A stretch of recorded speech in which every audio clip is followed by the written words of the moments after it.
Well, Clare Bettison's joining us now. We've been talking this week about healthy eating, especially for children. Health and social care definitely comes under your banner here.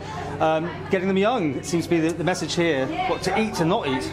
Yeah, absolutely. We've seen the campaigns with the sugar cubes, talking about the contents of sugar in food, really getting that on board so they understand about their food and what they're eating. And there's lots of different focuses we do. This is a great week engaging with the children, talking about healthy breakfast, what they shouldn't be eating. And like you say, catching them when they're in year 6, doing a whole week of work with them, and then hope that will translate as a positive change in healthy lifestyles. And this event's taking place not just in the Isle of Man, but across the United Kingdom as well. Yeah. And a survey was brought out showing that most kids haven't got a clue where the food comes from.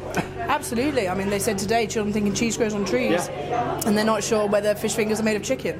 So, I mean, there's quite clearly a problem. In fact, I took my boys fishing. They saw a real fish, had no idea that was what a fish finger came from. There was a moment of great enlightenment and confusion at the thought they might actually eat that. They're a little bit younger, but it's a huge amount of work to try and make children understand. And I think so often we try and make food look like something it isn't. Yeah. So we actively seek to veil the truth from children, and yet the reality is maybe if we empowered them more, and I think that's what this is all about for me, then we would actually see a benefit in terms of what they choose to eat and how they choose to have it presented to them. Yeah, you could go too far. You might go to an abattoir and never eat meat again, of course, but you know. Of course, and I think that there's no question that some things you see about the preparation of food and so on, you know, that does put people off different sorts of food, and I think that's how you need to engage with it and understand. I think that there is a desire to know where your food comes from, and that increases as you get older, and you do have that opportunity to change your eating habits as a result of that. But for children, it's primarily about just looking at that sugar content in food, really understanding and appreciating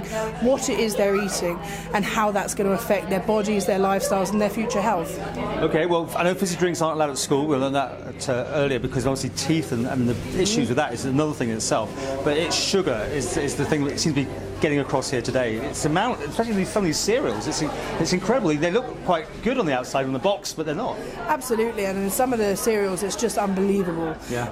I've tried some actually that the boys would like to eat and don't have in our household, and truly it's like eating a chocolate bar. Yeah. And they'll say no milk, because that's what they're getting is a bowl full of chocolate bars, and they think this is great.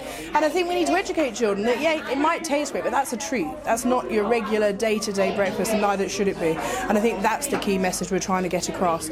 And I think there is an onus of responsibility on the big companies, Kellogg's, etc., who really do put a huge amount of sugar in these directly to attract children. The boxes are marketed at children. Everything about them is to draw children in, free toys in the boxes. And that is punishing our children in the future, because it's causing a huge amount of difficulty with them to get that diet back on track. It's going to be interesting. I think it's Kit Kat, the manufacturers are coming up with something that may get around the sugar thing in the future. We're not there yet, but to have that lovely taste without the calories and all that sugary mess it's going to do to you will be a breakthrough when that happens, I suppose. Yeah, I think in some ways, but then you've also got the sort of discussion over sugar alternatives. A lot of the sweeteners actually cause as many health problems as sugar, but in a different way.